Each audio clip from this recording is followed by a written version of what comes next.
أعوذ بالله من الشيطان الرجيم بسم الله الرحمن الرحيم اقترب للناس حسابهم وهم في غفلة معرضون ما يأتيهم من ذكر من ربهم محدث إلا استمعوه وهم يلعبون۔ محترم بھائیو، عزیز بزرگوں، قرآن مقدس کا 17واں پارہ یہاں سے شروع ہو رہا ہے، اور یہ سورہ انبیاء ہے جس کی یہاں سے ابتدا ہو رہی ہے۔ اس سورت میں، اس پارے میں 2 صورتیں ہیں، سورہ انبیاء اور سورہ حج۔ سورہ انبیاء، اس میں تقریباً 17 انبیاء علیہ السلام کا تذکرہ ہے، اسی نسبت سے اللہ تعالیٰ نے سورت کا نام ہی رکھ دیا کہ نبیوں والی سورت۔ اس سورت میں سب سے پہلی جو آیت ہم نے آپ کے سامنے پڑھی، اس آیت میں اللہ تبارک و تعالیٰ نے دنیاوی زندگی کے زوال کو اور آخرت کو بتلایا ہے کہ قیامت ضرور واقع ہوگی اور دنیا کی زندگی یہ ختم ہونے والی ہے، ضائع ہونے والی ہے۔ اللہ فرماتے ہیں اقترب للناس حسابهم وهم فی غفلۃ معرضون، کہ لوگوں کے لیے ان کے حساب کتاب کا زمانہ بالکل قریب آ گیا، اس کے باوجود بھی سارے کے سارے لوگ غفلت میں پڑے ہوئے ہیں۔ یعنی یہ جو ہماری زندگی ہے، اس کا ہمیں حساب کتاب دینا ہے اور آخرت میں دوبارہ ضرور زندہ ہونا ہے، اللہ کے سامنے پیش ہونا ہے، اس کی طرف اللہ تعالیٰ اس صورت میں اور اس آیت میں ہماری توجہ دلا رہے ہیں۔ آگے اللہ تبارک و تعالیٰ نے قرآن مقدس کے بارے میں ذکر کیا ہے کہ قرآن مقدس کا جب نزول ہوتا تھا، کفار مکہ پر جب اس کی تلاوت ہوتی تھی تو وہ لوگ اس سے اعراض کرتے تھے۔ ان لوگوں کی حالت اللہ نے بیان کی ہے کہ یہ لوگ ایسے ہیں کہ اس قرآن کو اس حالت میں سنتے ہیں کہ اس کی طرف یہ لوگ دھیان اور توجہ نہیں دیتے، اور آپس میں یہ لوگ بات چیت بھی کرتے ہیں کہ یہ جو قرآن ہے اور یہ قرآن جس پر نازل ہو رہا ہے یعنی حضرت محمد صلی اللہ علیہ وسلم، یہ تو تمہارے طرح ہی ایک انسان ہی ہے، الا بشر مثلکم افتأتون السحر وانتم تبصرون۔ اور یہ لوگ باتیں بناتے تھے، کیا تم ایک جادو کی اتباع کرو گے؟ یہ تو جادو والی کتاب ہے اور اس میں گویا کہ جادو اور سحر کی باتیں ہیں۔ تو ان لوگوں کی اللہ تبارک و تعالیٰ نے یہاں پر منظر کشی کی ہے۔ اللہ فرماتے ہیں قال ربی یعلم القول فی السماء والارض وهو السمیع العلیم۔ اللہ فرماتے ہیں کہ اللہ تبارک و تعالیٰ انسانوں کی ساری باتوں کو سننے والا ہے، چاہے تم آپس میں چھپکے سے باتیں کرو، سرگوشی کرو، ایک دوسرے کے کانوں میں بات کرو، اللہ کو ساری چیزوں کا علم ہے۔ پھر آگے قرآن کہتا ہے کہ یہ کفار مکہ اپنے ایک دعویٰ پر ڈٹے بھی نہیں رہتے تھے۔ کبھی تو یہ کہتے تھے کہ یہ نبی جو قرآن ہمارے سامنے ذکر کرتے ہیں یہ تو گویا کہ خواب ہے، اور ایسے خواب ہے جو خواب پریشان ہیں۔ اسی طرح کبھی یہ لوگ کہتے ہیں کہ نبی صلی اللہ علیہ وسلم خدا پر جھوٹ باندھ رہے ہیں، کبھی کہتے کہ نبی شاعر ہے، اسی طرح کبھی یہ نبی صلی اللہ علیہ وسلم کو جادوگر کہتے، یعنی خود یہ اپنی بات پر بھی ڈٹے ہوئے نہیں تھے۔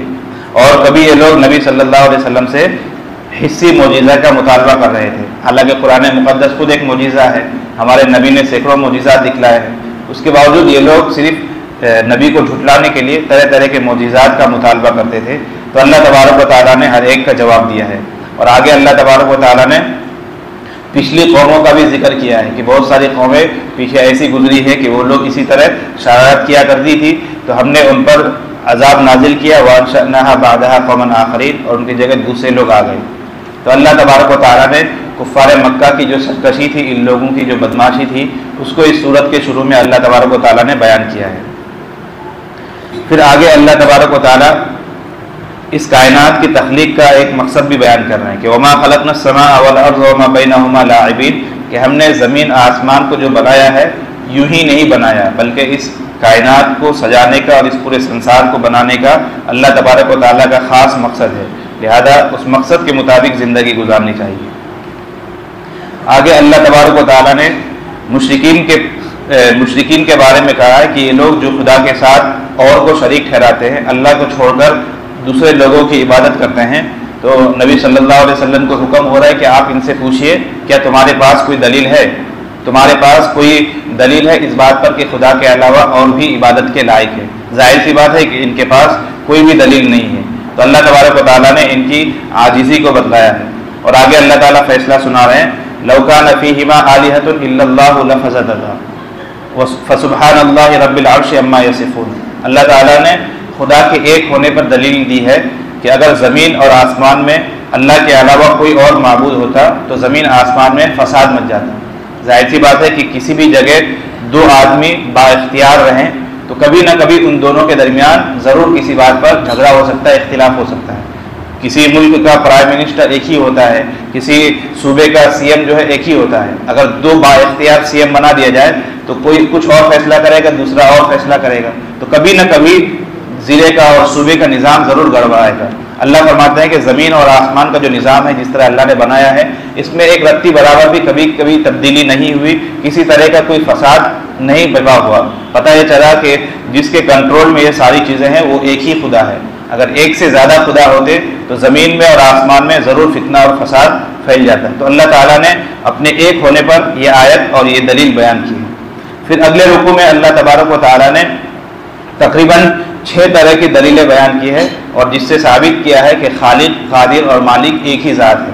اللہ نے مشرکین کو لاجواب کر دیا کہ تمہارے پاس تو کوئی دلیل نہیں ہے، البتہ خدا کے پاس یہ ساری دلیلیں ہیں۔ تو اللہ تعالیٰ نے اور دلائل بھی ایسے دیے کہ جن چیزوں کو ہم اپنی آنکھوں کے سامنے دیکھتے ہیں، یعنی ان میں زیادہ غور اور فکر کرنے کی بھی ضرورت نہیں، یہ سارے دلائل خود ہمارے سامنے موجود ہے، لہذا کوئی انسان ان میں اگر غور کرے تو وہ خدا کو آسانی سے پا سکتا ہے۔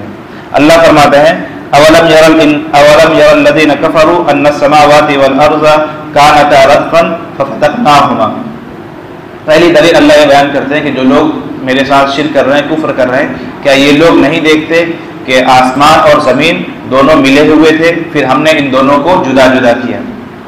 اللہ تبارک و تعالیٰ نے ایک نظریہ دیا، اس سے پہلے لوگوں کو یہ بات معلوم نہیں تھی کہ زمین اور آسمان جن کے درمیان بہت ہی زیادہ فاصلہ ہے، بہت ہی زیادہ دوری پر دونوں چیزیں واقع ہیں، لیکن ابتدا میں یہ دونوں چیزیں ملی ہوئی تھی، ایک ہی جیسے چپکی ہوئی تھی، پھر اللہ تعالیٰ نے ان دونوں کو جدا جدا کیا ہے۔ آج کی جدید سائنس بھی کہتی ہے کہ دنیا جو ہے بگ بینگ ہوا اور ساری چیزیں ذرات میں بٹ گئی اور ساری چیزیں تقسیم ہو گئی۔ تو اللہ تعالیٰ نے کہا کہ دیکھو دنیا کی ابتدا تو اس طرح ہوئی کہ زمین آسمان سب ملے ہوئے تھے، ہمیں نے گویا کہ ہر ایک کو جدا کیا ہے۔ سائنس تو ابھی اس نتیجے پر پہنچی ہے، لیکن 1400 سال پہلے ہمارے نبی کے زبانی اللہ تعالیٰ کائنات کی حقیقت سکھلا رہے ہیں۔ پتہ یہ چلا کہ نبی جو بات کہہ رہے ہیں اپنی طرف سے نہیں کہتے، بلکہ خدا کے بتلانے کی وجہ سے کہہ رہے ہیں۔ تو اللہ تعالیٰ اپنی توحید پر، اپنی قدرت پر اور اپنے معبود ہونے پر پہلی دلیل بیان کر رہے ہیں کہ زمین اور آسمان دونوں چپکے ہوئے تھے، دونوں کو ہم نے ہی جدا کیا، نمبر 1۔ نمبر 2، وَجَعَلْنَا مِنَ الْمَاءِ كُلَّ شَيْءٍ حَيٍّ۔ اللہ فرماتے ہیں کہ ہم ہی نے ہر جاندار چیز کو پانی سے پیدا کیا ہے۔ دنیا میں جتنی جاندار ہے ان کے مادے میں، ان کی تخلیق میں پانی کا بہت ہی بڑا رول ہے۔ تو اللہ تبارک و تعالیٰ اپنی یہ دوسری قدرت دکھلا رہے ہیں۔ افلا یؤمنون، کیا یہ لوگ ایمان نہیں لاتے؟ یعنی خدا کی اس قدرت کو دیکھنے کے باوجود بھی ان کے دل میں خدا کے ایک ہونے کا یقین نہیں ہے۔ تو تیسری دلیل آگے اللہ دے رہے ہیں، وَجَعَلْنَا فِي الْأَرْضِ رَوَاسِيَ أَن تَمِيدَ بِهِمْ۔ اللہ فرماتا ہے کہ ہم نے زمین میں پہاڑوں کو گاڑا ہے اور تاکہ زمین ہلے نہیں، چونکہ زمین پانی کے اوپر ہے، اگر یوں ہی اس کو چھوڑ دیں گے تو یہ کبھی بھی ہل سکتی تھی اور لوگ جو ہے اس میں سکون کے ساتھ، اطمینان کے ساتھ نہ رہ سکتے، نہ گھر بار بنا سکتے۔ تو اللہ تعالیٰ نے پہاڑوں کو گویا کہ میخ اور کیل بنا کر زمین پر گاڑ دیا ہے۔ تو اللہ اس کو اپنی نعمت کے طور پر گنا رہے ہیں۔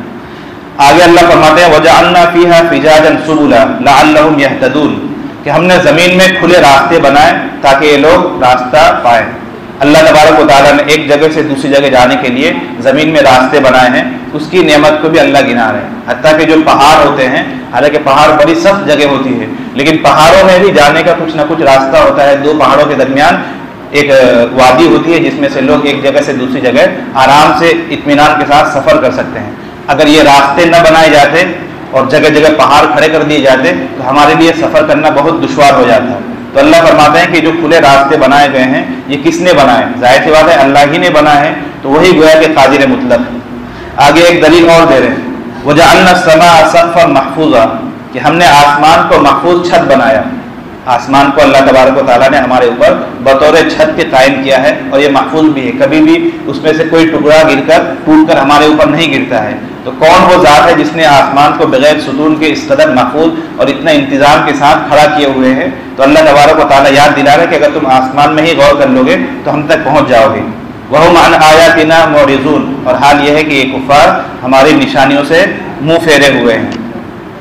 آگے ایک دلیل اور دے رہے ہیں، اللہ فرماتے ہیں هُوَ الَّذِي خَلَقَ اللَّيْلَ وَالنَّهَارَ وَالشَّمْسَ وَالْقَمَرَ كُلٌّ فِي فَلَكٍ يَسْبَحُونَ، اللہ وہ ہے جس نے رات اور دن، سورج اور چاند کو پیدا کیا، اور یہ یہ جو سیارے ہیں کل فی فلک یسبحون، یہ آسمان میں تیر رہے ہیں. یعنی اللہ تبارک و تعالیٰ اپنی قدرت گنا رہے کہ میں نے ہی دن بنائے، دن کا نظام بھی میرا ہی بنایا ہوا ہے، رات بھی میں نے ہی تخلیق کی، سورج، ستارے اور چاند جتنی بھی آسمان میں سیارے ہیں یہ سب اللہ کہتے ہیں کہ میں نے ہی بنائے. اور بطور خاص کل فی فلک یسبحون، یہ سب آسمان میں یعنی خلا میں تیر رہے ہیں.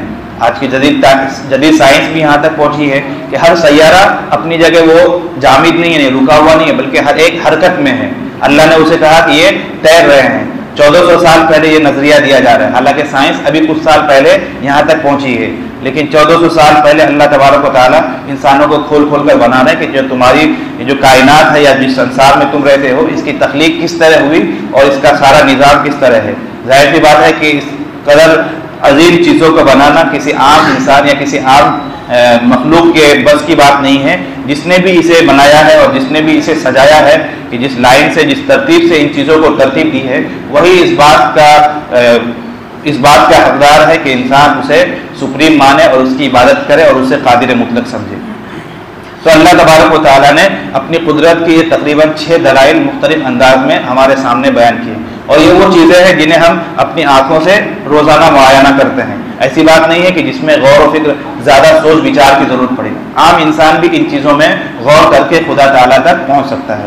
تو اللہ تبارک و تعالیٰ نے یہ تمام چیزیں بیان کی. آگے مشرکین کے ایک بدماشی کا اللہ نے جواب بھی دیا. مشرکین یہ لوگ کہتے تھے کہ نبی صلی اللہ علیہ وسلم کب ان کو موت آئے گی کہ ہم نعوذ باللہ ان کے فتنے سے معمون ہو جائیں گے. یعنی وہ لوگ دعا کرتے تھے کہ ہمارے نبی پر موت آ جائے اور آپ جو دین کی دعوت لے کر کھڑے ہوئے ہیں یہ دعوت آپ کی وفات کے بعد ختم ہی ہو جائے، یہ دین مٹ جائے. اللہ فرماتے ہیں کہ وما جعلنا لبشر من قبلک الخلد، اے نبی ہم نے آپ سے پہلے کسی انسان کے لیے ایسا کوئی فیصلہ نہیں کیا کہ وہ انسان ہمیشہ رہے گا. یعنی کوئی بھی دنیا میں ہمیشہ رہنے کے لیے نہیں آیا.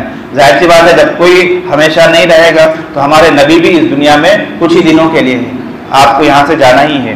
لیکن افئن مت فهم الخالدون، اے نبی اگر آپ پر وفات آ گئی، آپ اگر اس دنیا سے چلے گئے تو کیا یہ جو کفار باتیں بنا رہے ہیں یہ لوگ ہمیشہ رہنے والے ہیں؟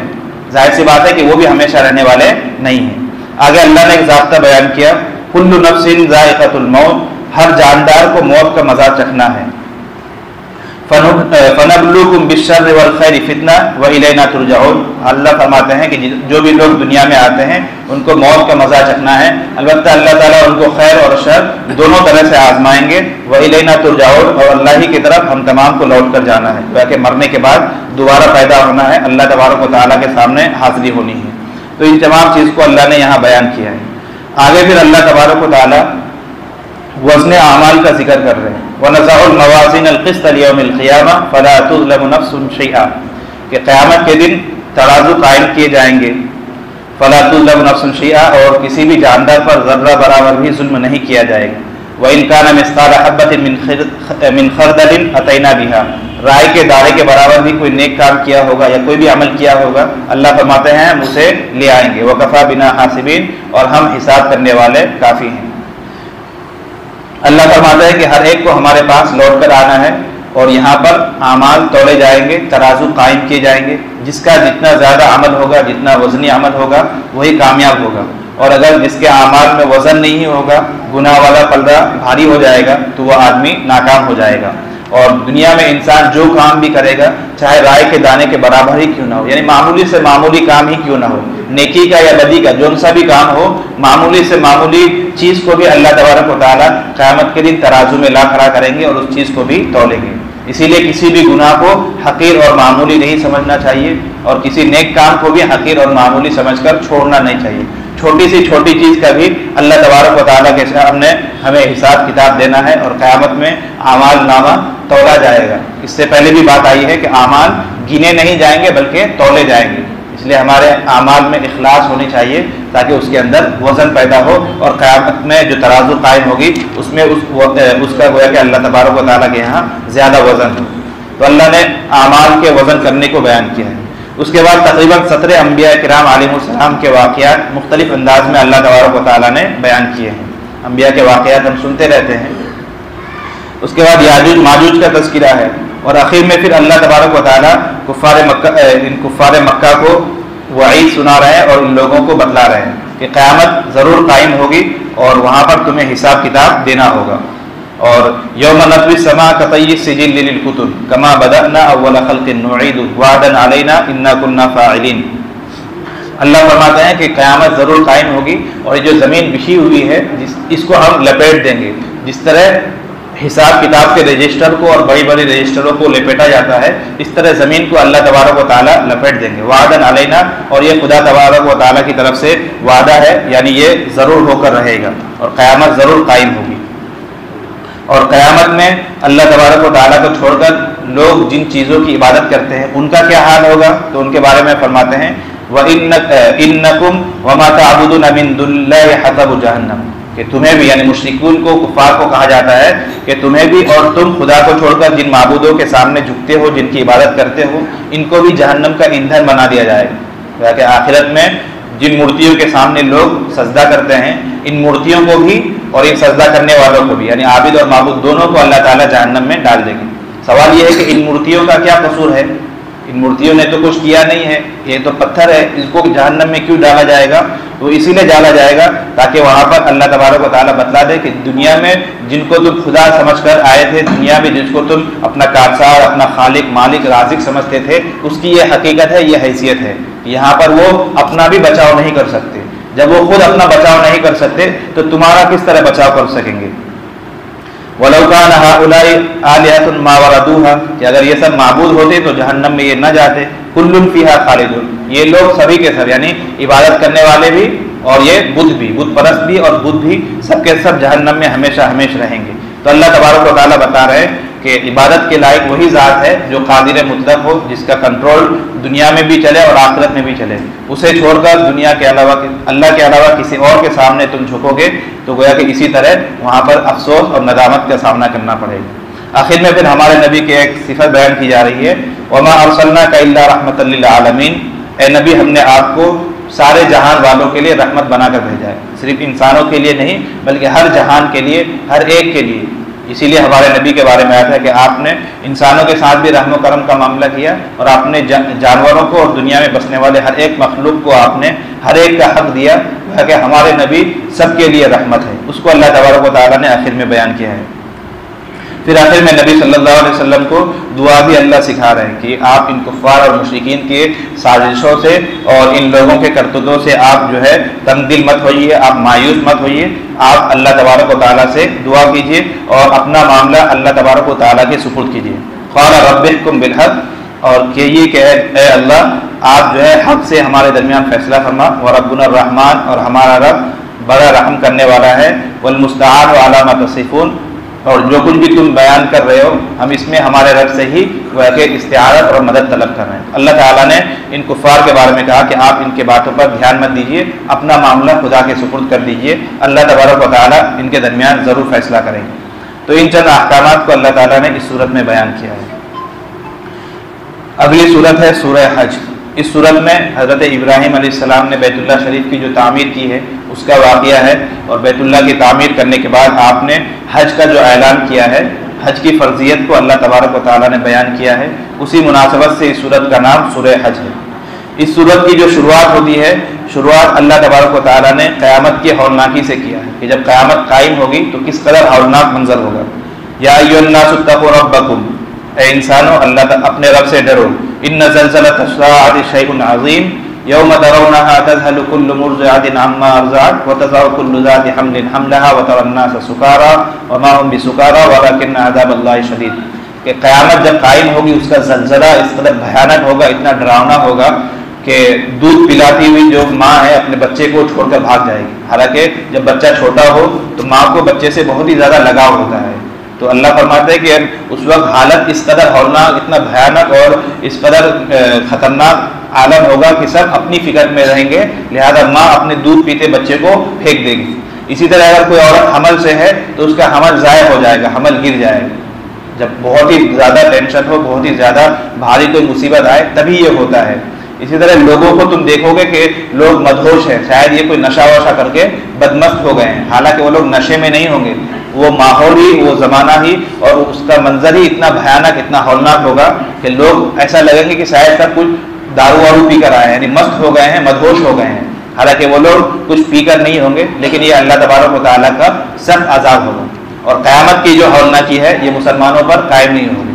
حدیث میں ہے نا کہ جب تک اللہ اللہ کرنے والا دنیا میں بسے گا، اللہ تعالیٰ قیامت نہیں لائیں گے۔ تو جو قیامت کی جو ہولناکی ہے یہ کفار پر آئے گی۔ اس زمانے میں جب قیامت آئے گی، سور پھونکا جائے گا، زمین پر ایک بھی اللہ کا نام لینے والا موجود نہیں ہوگا، سارے لوگ سرکش ہوں گے، انہی پر یہ اللہ تبارک و تعالیٰ بھیانک عذاب نازل کریں گے۔ پھر اس کے بعد اللہ تبارک و تعالیٰ فرماتے ہیں کہ یا ایھا الناس ان کنتم فی ریب من البعث فانا خلقناکم من تراب۔ اللہ فرماتے ہیں یہاں سے آخرت کے یعنی مرنے کے بعد دوبارہ زندہ ہونا ہے، ہم تمام کا عقیدہ ہے، لیکن کفار جو ہے اس کو منع کرتے ہیں۔ ابھی بھی کافروں کا یہ عقیدہ ہے کہ آواگون، کہ ہم لوگ مر جاتے ہیں، مرنے کے بعد پھر دوسرے جیو میں ہماری روح کو منتقل کر دیا جاتا ہے، کبھی جانور بنا دیا جاتا ہے، کبھی کتا بن جاتے ہیں وغیرہ وغیرہ۔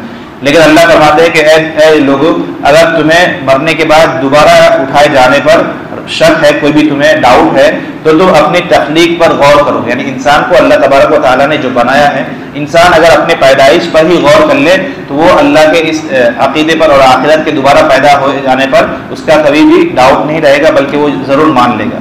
اللہ فرماتے ہیں کہ ہم نے تمہیں مٹی سے بنایا ہے، یعنی ہمارا انسان جو پیدا ہوتا ہے، انسان کی پیدائش میں مٹی کا بڑا دخل ہے، اس لیے کہ انسان کی پیدائش ایک ناپاک لوتھڑے سے ہوتی ہے، منی کے لوتھڑے سے، لیکن وہ جو لوتھڑا بنتا ہے کس سے بنتا ہے؟ زمین سے اگنے والی غذا کھانے کی وجہ سے۔ تو اللہ فرماتے ہیں ہم نے تمہیں مٹی سے بنایا، یعنی مٹی کو تمہارے وجود کا ہم نے ذریعہ بنایا، پھر نطفہ بنا، زمین کی غذا تم نے کھائی، تمہارے ابا نے کھایا، اس سے ایک نطفہ بنا، پھر وہ نطفہ جو ہے ماں کے رحم میں گیا، کچھ دن رہنے کے بعد وہ ایک خون کا لوتھڑا بنتا ہے، پھر 40 دن کے بعد اس میں گوشت بنتے ہیں، پھر ہڈیاں بنتی ہے، پھر انسان دنیا میں پیدا ہوتا ہے، پھر جوانی آتی ہے، پھر بڑھاپا، اور کوئی لوگ بڑھاپے سے پہلے ہی دنیا سے چلے جاتے ہیں، اور بہت سارے ایسے بھی لوگ ہیں جو بہت ہی لمبی عمر پاتے ہیں کہ پھر ان کی یادداشت بھی کمزور ہو جاتی ہے، اور وہ لوگ بچپنا بالکل ایسا لگتا ہے کہ چھوٹے بچے ہیں۔ تو جو انسان کی تخلیق کے تقریباً 6-7 مرحلے ہیں کہ اللہ نے مٹی سے مادہ منویہ بنایا، پھر اس سے گوشت اور ہڈی، اور پھر پیدائش ہوئی، جوانی، بڑھاپا، بچپنا، یہ جو انسان کے مراحل ہیں، اللہ فرماتے ہیں کہ یہ کون کرتا ہے؟ یہ تو میں ہی کرتا ہوں۔ جب میں تمہیں مٹی سے پیدا کر سکتا ہوں، ایک ناپاک نطفے سے تمہارے پورے جسم کو ہم وجود دے سکتے ہیں، تو لہذا ہم اس پر زیادہ قادر ہے کہ تمہارے مرنے کے بعد تمہارے اسی جسم کو دوبارہ زندہ کیا جا سکے۔ تو اللہ تبارک و تعالیٰ نے انسان کی پیدائش کے جو مرحلے ہیں اس کو بیان کرنے کے بعد بتلایا ہے کہ جو خدا تمہیں ایک مرتبہ پیدا کر سکتا ہے وہ تمہیں دوبارہ ضرور زندہ کر سکتا ہے، لہذا مرنے کے بعد دوبارہ زندہ ہونا یہ بالکل برحق ہے۔ ایک استدلال تو یہ، اسی طرح اللہ تعالیٰ نے دوسری بھی دلیل دی، وَتَرَى الْأَرْضَ حَامِدَةً فَإِذَا أَنزَلْنَا عَلَيْهَا الْمَاءَ اهْتَزَّتْ وَرَبَتْ وَأَنبَتَتْ مِنْ كُلِّ زَوْجٍ بَهِيجٍ۔ اللہ فرماتے ہیں کہ زمین کو ہی دیکھ لو، زمین بنجر ہوتی ہے، اس میں اگانے کی کوئی صلاحیت نہیں ہوتی، لیکن ہم اس میں پانی بہاتے ہیں، اوپر سے آسمان سے پانی ہم برساتے ہیں کہ اس زمین میں اگانے کی صلاحیت ہو جاتی ہے۔ اس میں تم دانہ ڈالتے ہو، اس میں سے ایک ہی دانے سے کتنے سارے بالیاں نکلتی ہے، اور گویا کہ زمین سے پیداوار۔ تو ایک مردہ زمین میں پانی ڈال کر جو خدا اس زمین کو پیدائش کے اور فصل کے قابل بنا سکتا ہے، اس زمین کو لہلہا سکتا ہے، تو وہ خدا تمہیں مرنے کے بعد دوبارہ ضرور زندہ کر سکتا ہے۔ مردہ زمین کو ہم زندہ کرتے ہیں پانی ڈال کر، تو اسی طرح اللہ تبارک و تعالیٰ تمہارے جسم میں پھر سے روح ڈال کر تمہیں دوبارہ زندہ کر سکتے ہیں۔ پتہ یہ چلا کہ مرنے کے بعد دوبارہ زندہ ہونا یہ بالکل برحق ہے، تو اس کو اللہ تبارک و تعالیٰ نے بیان کیا ہے۔ اس کے بعد اللہ تبارک و تعالیٰ نے کفار اور مشرکین کے حالات بیان کیے کہ یہ جو کفار ہے، ہمارے نبی صلی اللہ علیہ وسلم پر خدا کا مدد، خدا کی نصرت آتی تھی تو یہ اس سے بہت ہی زیادہ حسد کرتے تھے۔ تو اللہ تعالیٰ فرماتے ہیں کہ ہم اپنے نبی کے ساتھ ہیں، نبی کی مدد کریں گے، تم اس سے ہمیں روک نہیں سکتے۔ اگر تمہارے اندر اتنی یہ ہے تو تم یہ کرو کہ تم آسمان تک سیڑھی بنا لو، اور آسمان میں آ کر ہمارے جو مدد جا رہی ہے اس مدد کی رسی کو تم کاٹ لو، لہذا کوئی آدمی آسمان پر چڑھ تو سکتا نہیں ہے۔ تو اس سے بتلانا یہی ہے کہ چاہے کفار کتنا ہی حسد کیوں نہ کریں، نبی کی اور اسلام کی اللہ تبارک و تعالیٰ مدد اور نصرت ہمیشہ کرتے رہیں گے۔ تو یہ اللہ تبارک و تعالیٰ حکم دے رہے ہیں۔ پھر آگے اللہ تبارک و تعالیٰ نے ایک آیت بیان کی، اللہ فرماتے ہیں ان الذين آمنوا والذين هادوا والصابئين والنصارى والمجوس والذين اشركوا ان الله يفصل بينهم يوم القيامه ان الله على كل شيء شهيد۔ دنیا میں جو مذاہب ہیں، مختلف مذاہب، اس کا اللہ تعالیٰ نے تذکرہ کیا ہے۔ اللہ فرماتے ہیں ان الذين آمنوا، کہ وہ لوگ جو ایمان لائے، یعنی مسلمانوں کا تذکرہ ہے، اور وہ لوگ جو یہودی ہو گئے، یہودیوں کا تذکرہ ہے، اور صابی بھی ایک مذہب تھا جو لوگ ستاروں کی عبادت کیا کرتے تھے۔ نمبر 4 نصارہ جو حضرت ابراہیم حضرت عیسیٰ علیہ السلام کی امت ہے۔ والمجوس اور جو مجوس ہیں جو آگ پرست ہیں، آگ وغیرہ کی عبادت کرتے ہیں۔ والذین اشرکوا اور بت پرست۔ دنیا میں جو مختلف مذاہب ہیں ان کا اللہ نے تذکرہ کیا اور آگے فیصلہ سنایا کہ ان میں سے کامیاب اور نجات پانے والے کون ہیں۔ ان اللہ یفصل بینہم یوم القیامہ، اللہ تعالیٰ قیامت کے دن ان کے درمیان فیصلہ کر دے گا، کیونکہ دین حق پر اور اسلام پر، اللہ کی وحدانیت، اللہ کی توحید پر مسلمان ہی قائم ہے، لہذا قیامت کے دن مسلمانوں کو اعزاز دیں گے، اور مسلمانوں کے علاوہ دنیا میں جتنے مذاہب ہیں، جتنے فرقے ہیں، ہر ایک کو اللہ تبارک و تعالیٰ وہاں پر جہنم میں ڈھکیل دیں گے۔ اس کو اللہ تبارک و تعالیٰ نے یہاں پر بیان کیا ہے۔ پھر اگلی آیت میں اللہ فرماتے ہیں کہ زمین اور آسمان میں جو کچھ ہے، اسی طرح سورج چاند ستارے، ہر ایک اللہ کی تسبیح بیان کرتی ہے، لہذا انسانوں کو بھی چاہیے کہ وہ اللہ تبارک و تعالیٰ کی تسبیح بیان کرے۔ اس کے بعد حج کا اعلان ہے۔ حضرت ابراہیم علیہ السلام نے بیت اللہ شریف کی تعمیر کی، اس کے بعد آپ جبل ابی قبیس پر چڑھ کر آپ نے لوگوں کو حج کا اعلان کیا کہ اے لوگوں، اس مبارک گھر کا تم لوگ حج کرو، طواف کیا کرو۔ تو اللہ تبارک و تعالیٰ نے اپنی قدرت سے قیامت تک آنے والے ہر آدمی تک اس بات کو پہنچا دیا، ہر ایک آدمی نے سنا، اور روایت میں یہاں تک آتا ہے، علماء نے لکھا کہ اس ندا میں، یعنی حضرت ابراہیم علیہ السلام نے جو پکار لگائی تھی کہ آؤ حج کرنے کے لیے، اس ندا کو سن کر جس کی روح نے بھی لبیک کہا اور اس کا جواب دیا، اللہ تبارک و تعالیٰ ہر آدمی کو حج کی سعادت دیتے ہیں۔ تو اللہ تعالیٰ سے دعا کرے کہ اللہ تعالیٰ ہمیں بھی حج کرنے کی سعادت نصیب فرمائے۔ اس کے بعد اللہ تبارک و تعالیٰ نے قربانی کا ذکر کیا ہے کہ قربانی کرنا، ہر صاحب نصاب پر قربانی کرنا ضروری ہوتا ہے، ہم تمام کو معلوم ہے۔ آگے قربانی کا مقصد بھی اللہ بیان کر رہے ہیں، لَن يَنَالَ اللَّهَ لُحُومُهَا وَلَا دِمَاؤُهَا وَلَكِنْ يَنَالُهُ التَّقْوَىٰ مِنكُمْ، کہ قربانی میں جو تم جانور ذبح کرتے ہو تو اللہ تبارک و تعالیٰ کو اس جانور کا نہ گوشت پہنچتا ہے، نہ اس کا خون پہنچتا ہے، نہ چمڑا، نہ بال، کچھ بھی نہیں پہنچتا۔ اللہ تبارک و تعالیٰ کو پہنچتا ہے تمہارا تقویٰ، یعنی قربانی میں اصل مقصود ہے اللہ تبارک و تعالیٰ کا تقویٰ، کہ ہمارے اندر نیت میں کتنا سدھار ہے، نیت میں کتنا اخلاص ہے، اس کو دیکھا جاتا ہے۔ ہمارے جانور کس قدر موٹا کا ہے اور کس قدر یہ ہے وہ دیکھا نہیں جاتا ہے، لہذا ریاکاری کے لیے جو لوگ موٹا سے موٹا جانور لیتے ہیں اور قیمتی سے قیمتی بکرا لیتے ہیں یا جانور لیتے ہیں، اور ان کا مقصود یہ ہو کہ لوگ بات بنائیں گے اور لوگ کہیں گے کہ فلاں صاحب نے تو 10,000 کا یا 50,000 کا بکرا لیا، تو اللہ تبارک و تعالیٰ کے یہاں وہ عمل قابل قبول نہیں۔ اللہ جو دیکھتے ہیں قربانی میں اصل چیز دل کے تقویٰ کو دیکھتے ہیں، کہ ہم جو جانور اللہ کے راستے میں ہم قربان کر رہے ہیں اس میں ہمارے نیتوں میں کیا ہے، ہمارے نیتوں میں اخلاص ہے یا نہیں، اس چیز کو اللہ تبارک و تعالیٰ دیکھتے ہیں، تو اللہ نے اس کا حکم دیا ہے۔ پھر اللہ تبارک و تعالیٰ ایک آیت میں فرماتے ہیں الذین اذا ذکر اللہ وجلت قلوبهم والصابرین علی ما اصابهم والمقیم الصلاۃ ومما رزقناهم ينفقون۔ مومنین کے اللہ تعالیٰ نے 4 اوصاف بیان کیا کہ ایمان والے وہ ہیں کہ جب اللہ تبارک و تعالیٰ کا نام ان کے سامنے لیا جاتا ہے تو ان کے قلوب بھر آتے ہیں، یعنی اللہ تبارک و تعالیٰ کی خشیت، اللہ کا ڈر، اللہ کا خوف ان کے دل میں ہوتا ہے۔ نمبر 2، انہیں کوئی مصیبت اور کوئی تکلیف پہنچتی ہے تو اس پر وہ صبر کرتے ہیں۔ نمبر 3، وہ لوگ نماز کو قائم کرتے ہیں۔ اور نمبر 4، ہم نے ان کو جو کچھ دیا ہے اس میں سے وہ خرچ کرتے ہیں۔ وہ کہ ایمان والے کے یہ 4 اوصاف ہوئے کہ اللہ تبارک و تعالیٰ کی خشیت دل میں ہو، اور کوئی مصیبت آئے، مزاج کے خلاف کوئی کام ہو تو اس پر صبر کرے، نماز قائم کرے اور زکوٰۃ دیتے رہے۔ یہ ایمان والوں کے اللہ تبارک و تعالیٰ نے 4 اوصاف بیان کیے۔ اس کے بعد ایک اہم آیت نازل ہوئی ہے، اللہ تبارک و تعالیٰ فرماتے ہیں اذن للذین یقاتلون بأنہم ظلموا وإن اللہ علی نصرہم لقدیر۔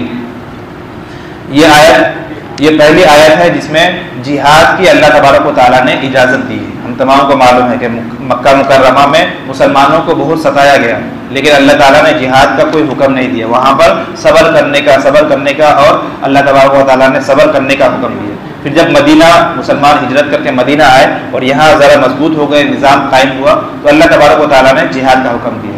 صحابہ کرام فرماتے ہیں کہ ہمیں تقریباً 70 مرتبہ اللہ نے جہاد سے روکا، حالانکہ ہم مجبور ہو گئے تھے اور ہم چاہتے تھے کہ جہاد فرض ہو جائے، لیکن اللہ تعالیٰ نے تقریباً 70 مرتبہ جہاد سے روکا۔ پتہ یہ چلا کہ اسلام جو ہے خون خرابہ کرنے نہیں آیا ہے۔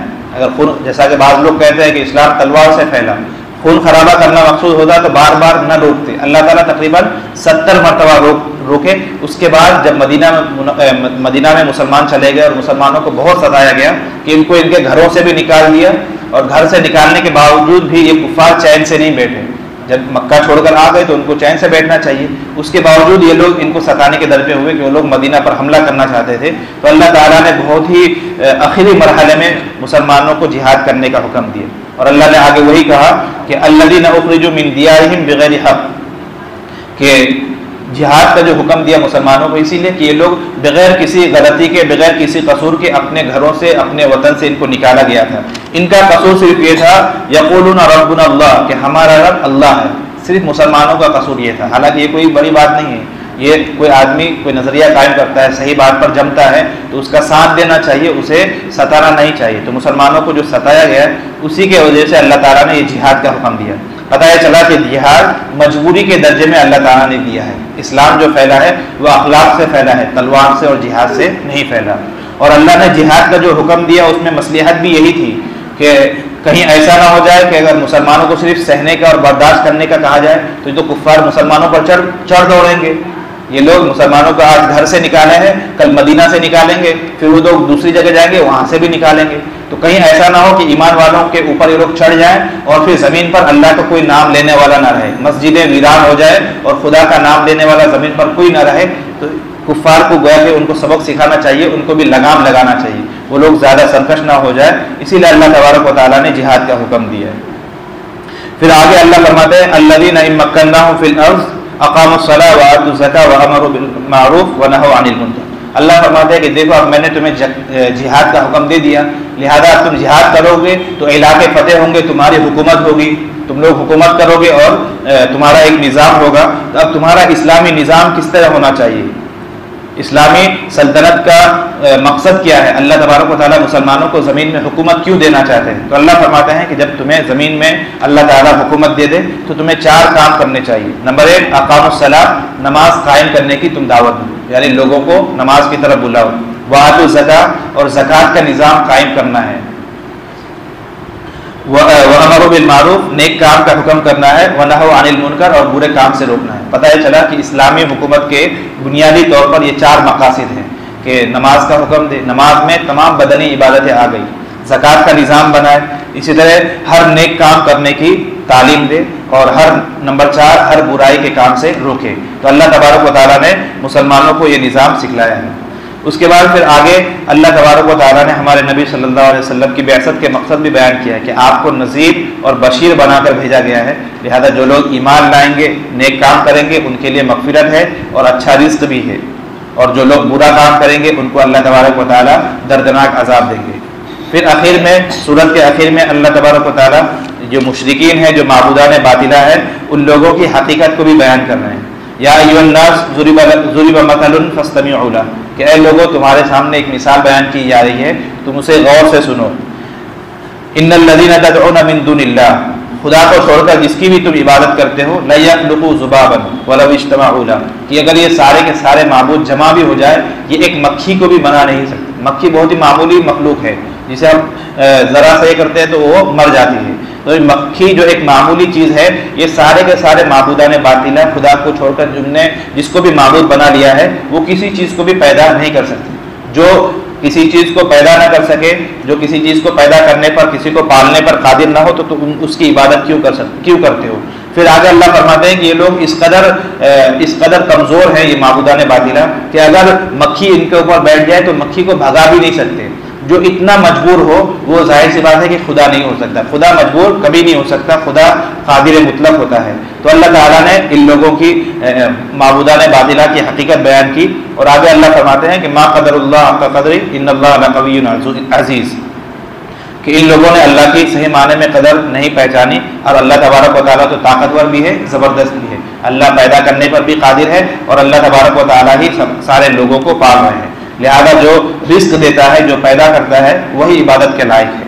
پھر آگے اللہ نے انبیاء کا ذکر کیا, اور آخر میں اللہ تعالیٰ ایمان والوں کو کہہ رہے ہیں یا ایھا الذین آمنوا, اے ایمان والو, رکعوا واسجدوا, رکوع کرو, سجدہ کرو, واعبدوا ربکم, اور اپنے رب کی عبادت کرو, وافعلوا الخیر لعلکم تفلحون, اور خیر کے کام کرو تاکہ تم فلاح پا جاؤ.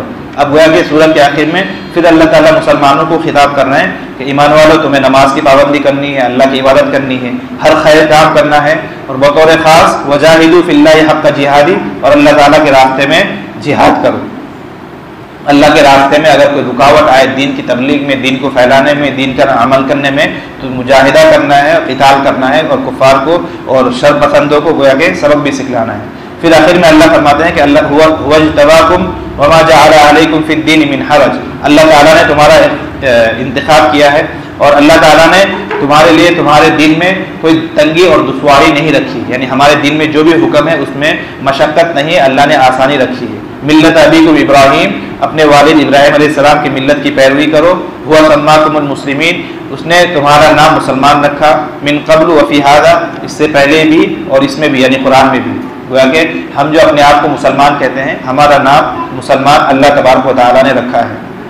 آگے اللہ فرماتے ہیں لیکون الرسول شہیدا علیکم، کہ ہمیں یہ نیک کام کیوں کرنا ہے؟ تاکہ قیامت کے دن ہمارے رسول نبی صلی اللہ علیہ وسلم ہمارے حق میں گواہ ہو جائیں، اللہ تعالیٰ کے حضور گواہی دے کہ ان لوگوں نے دین پر کما حق و عمل کیا۔ اور پھر آگے اللہ فرماتے ہیں وَتَكُونُوا شُهَدَاءَ عَلَى النَّاسِ، اور تاکہ تم بھی لوگوں پر گواہ ہو جاؤ۔ یہ امت محمدیہ کو اللہ نے ایک اعزاز دیا ہے کہ پچھلے جتنی انبیاء کی امتیں گزری ہے، کل قیامت کے دن جب حساب کتاب دیا جائے گا تو بہت ساری امت جو ہے انکار کرے گی کہ نہیں، نبی نے ہمیں کوئی دعوت نہیں دی، نبی ہمارے پاس نہیں آئے، حالانکہ نبی نے پوری بات ان تک پہنچا دی ہے۔